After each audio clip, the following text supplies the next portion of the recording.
Yoga. We are each the masters. I refer to myself as a visionary, as a mystic, as a yoga teacher, as a performance artist, a transformational healer. I prefer to call myself a catalyst. I attended the University of Utah and obtained my Bachelor of Fine Arts in Modern Dance, Creative Dance. And that was my first love, my great passion. And I had a company for 13 years, Dance Makers, and serviced the community in all different facets, from nursing homes to grade schools, to high schools, to schools for the blind, schools for the deaf. But at a certain point, I reached a place where I felt I was on a plateau and that there was something far deeper and far more intelligent about movement that I somehow needed to find out. And that's what catapulted me to Bali, to Indonesia.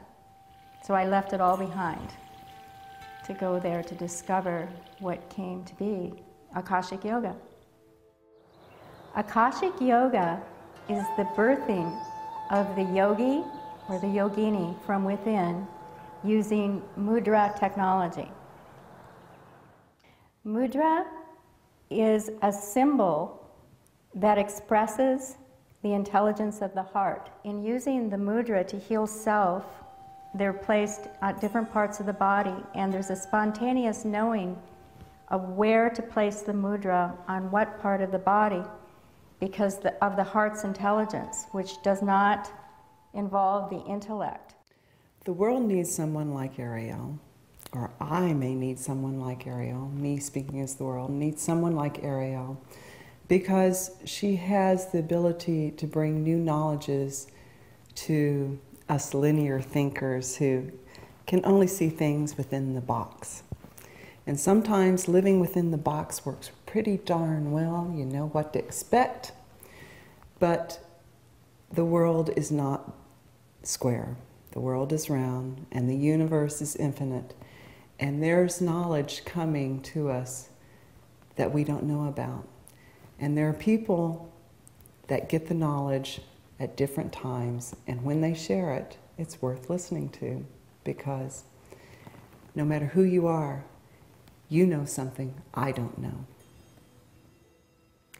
If I were to have to think of a weakness, perhaps it would be my lack of confidence at times in bringing something like Akashic Yoga out into the open, because it isn't about following a guru, and I'm not an Eastern cultivated or conditioned human. I chose on a soul level to live on this continent, and so to bring something that is not familiar into the Western mind often frightens me.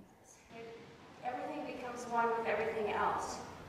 And so let's, for example, move a leg to another, one leg to another position, all right? And we can just change that mudra into something else. I gave the name Akashic Yoga to Akashic Yoga. I'm the founder and the visionary, and I was led to that name, actually. At the time that I finished my thesis, Erwin Laszlo, who's been touted as our next Einstein, had just published a book called Science in the Akashic Fields, which completely supports the experience that I've had with the evolution of this yoga. I was married for 8 years, and my husband traveled extensively, and he transitioned. He passed away in a car accident near Roswell, New Mexico. My son and I were living in Albuquerque, New Mexico at the time of my husband's death. My son was 2 years old. I feel that my husband's death was a very pivotal point in my life in terms of wanting to discover more about the soul and about the deepening of the soul, using movement as a medium for that. I would have to say the biggest challenge in my life has been raising a baby Viking, a boy. I came from a family of girls, and it was quite a challenge being a single mother. And from that experience, I have just incredible compassion for single parents, both single mothers and single fathers. For people who are suffering from a debilitating disease or who have to deal with the loss of a close one, such as a husband or a best friend, grandparent, the mudra can be held to shift the focus of the energy in the emotional body into a peaceful, balanced state. The mudra can also be used to release grief from the heart and lungs. There's no habitual movement in Akashic Yoga.